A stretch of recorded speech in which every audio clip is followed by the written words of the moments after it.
Hi hello नमस्कार। आशा करूँ समस्त को आज भिडियोटी बहुत भल लगी। तो सांग मैंने आज सकालू सकालू मुझे रोषे लगी पड़ी। ये देखिपे सांग मैंने मुझे आलू सिझे देती सांग मैंने। तो ये आलू सिझाई माछ आसी सांग मैंने आज घर को। तो माछ आज मसला बनवाई माछ आलू आंबुल पकई तरकारी आज गोटे स्पेशल बढ़िया भाव में हम। तो से सोरिष मसला टमाटो आलू सब काटिक आलू टी हाल्का सिझे नहीं सांग मैंने। तो एबे चलिली रोषे करने सांग मैंने देखिपे एपटे आमर खरा आ पाग कौ भाव में अच्छी। देन एटी मोर भात चुली रे बसी जाइए सांग मैंने। तो भात बसी सारे भात है मुझे सब काटिदे।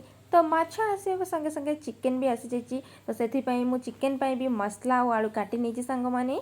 तो चलते ए फटाफट रोषे प्रस्तुत करनवा। ये देखिपे सांग मैंने मु सोरिष तेल कड़ी पकई चिकेन रांधिया आगे प्रस्तुत करनेली। तो ये गोटा गरम मसला देकी किसी समय हल्का फ्राए करने एबे मुझे पियाज पकेबी कहीं टिके हो आसला सांग मुझे हल्का चीनी देती। पियाज मोर फ्राए हो आसला सांग मैंने। तो हल्का टिके मुझे लंका गुंड देदेली जो अनुसार स्वाद से अनुसार मुझे लंका गुंड।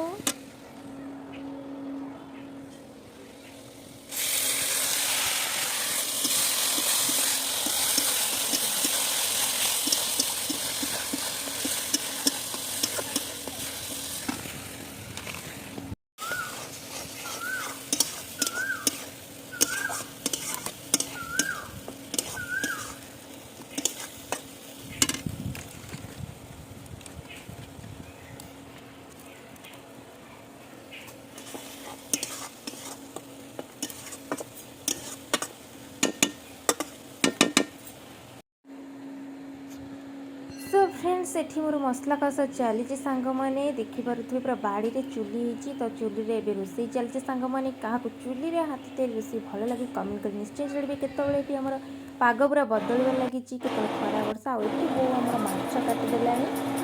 तो सी माछ काटिबार व्यस्त एपटे मोर मसला भी व्यस्त कषी हाँपाई। एबे डायरेक्ट चिकेन सब मुझे धोईकी आनी पकईदेली सांग मैंने। ए चलते फ्रेंड्स कषि नवा भल भाव में।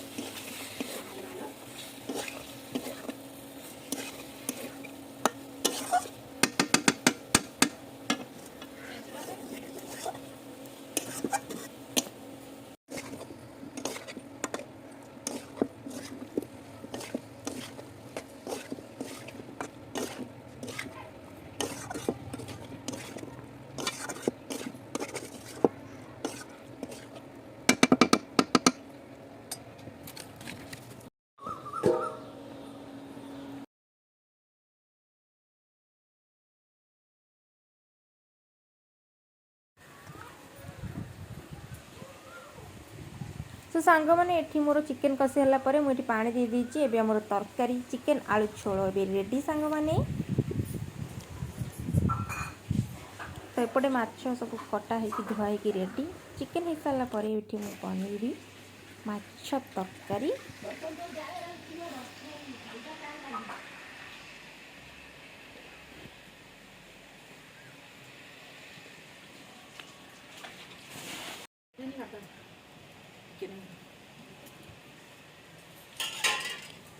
गोटे बस्ता नहीं आस।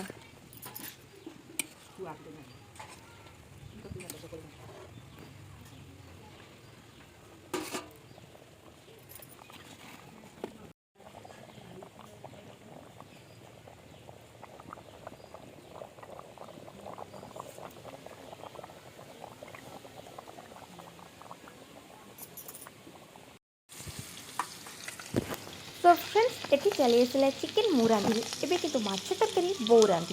तो मैदान को रेडी हो गला आसिक बो माछ तरकारी रांधिया एबे से चली माछ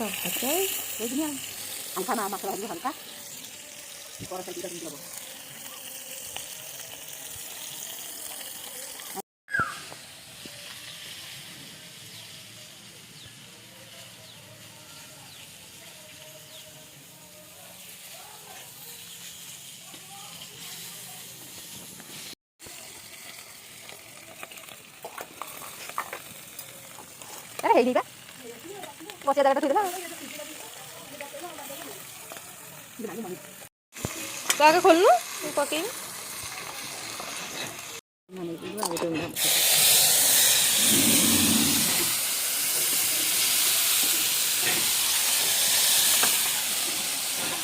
ବାବାରେ ଇଏ ପୁରା ତେଲ ଖାଲି ଛା ସବୁ ଲଙ୍କାଗୁଣ୍ଡ ହଳଦୀ ଲୁଣ ସବୁ ପଡ଼ିଛି ସବୁ।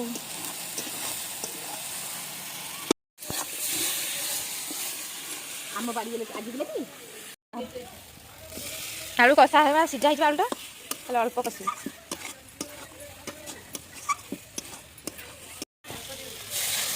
ଠିକ ନା ସବୁ ଢାଳି ଦଉନା ଆଳୁ ସିଟି ଢାଳି ଦେ ମସଲା ପାକ ହବନି କି ଝୋଳ ଆଉ ଝୋଳ ଢାଳି ଦେ ଯେତିକି ସମୟ ବସିବ ସେତିକି ସମୟ ପାକ ହବ। ତ ସାଙ୍ଗମାନେ ଏଠି ମୋର ମାଛ ତରକାରୀ ରେଡ଼ି ହେଇଯାଇଛି, କିନ୍ତୁ ଆପଣମାନେ ଗୋଟେ ଶବ୍ଦ ଶୁଣିପାରୁଥିବେ। ନା ଆଉ ଏଠି ଆମର ବାପା ବସି ପଡ଼ିଲେ ଖାଇବା ପାଇଁ ସାଙ୍ଗମାନେ।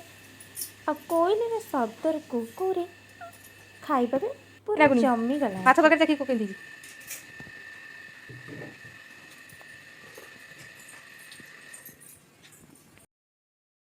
ସୋ ଫ୍ରେଣ୍ଡସ୍, ଏବେ ଆମେ ଚାଲି ଆସିଲୁ ତ ଜୋରେ ଖରା ହେଉଥିଲା ସାଙ୍ଗମାନେ, ସେଥିପାଇଁ ପଖାଳ ଧରିକି ବସି ପଡ଼ିଲି ମୁଁ। ମୋର ଏଠି ଚିକେନ୍ ଆଳୁ ତରକାରୀ ଆଉ ମାଛ ତରକାରୀ ରେଡ଼ି ହେଇଗଲା, ଖାଇବା ପାଇଁ ବସି ପଡ଼ିଲି ସାଙ୍ଗମାନେ। ଚାଲନ୍ତୁ ଫ୍ରେଣ୍ଡସ୍ ଏବେ ଫଟାଫଟ ଖାଇନେବା। ଆପଣମାନେ ବି ଆଜି ଏନ୍ଜୟ କରନ୍ତୁ ଆଜିର ଖାଇବା, ଆଉ ଆମେ ବି ଆଜିର ଖାଇବା ଏନ୍ଜୟ କରୁଛୁ। ସୋ ଫ୍ରେଣ୍ଡସ୍, ଆଜିର ଭିଡ଼ିଓଟି ଏତିକି ହିଁ ଥିଲା। ଆଶା କରୁଛି ଏହି ଭିଡ଼ିଓଟି ଆପଣମାନେ ସମସ୍ତଙ୍କୁ ବହୁତ ଭଲ ଲାଗିଥିବ। ଯଦି ଭିଡ଼ିଓଟି ଆପଣମାନଙ୍କୁ ଭଲ ଲାଗିଛି ସାଙ୍ଗମାନେ, ଲାଇକ୍ ସେୟାର ଆଣ୍ଡ ସବସ୍କ୍ରାଇବ୍ କରିବାକୁ ଜମାରୁ ଭୁଲିବେ ନାହିଁ। ରହୁଛି ସାଙ୍ଗମାନେ, ଦେଖା ଗୋଟେ ନେକ୍ସଟ ଭିଡ଼ିଓ ସହିତ। ନମସ୍କାର, ଜୟ ଜଗନ୍ନାଥ।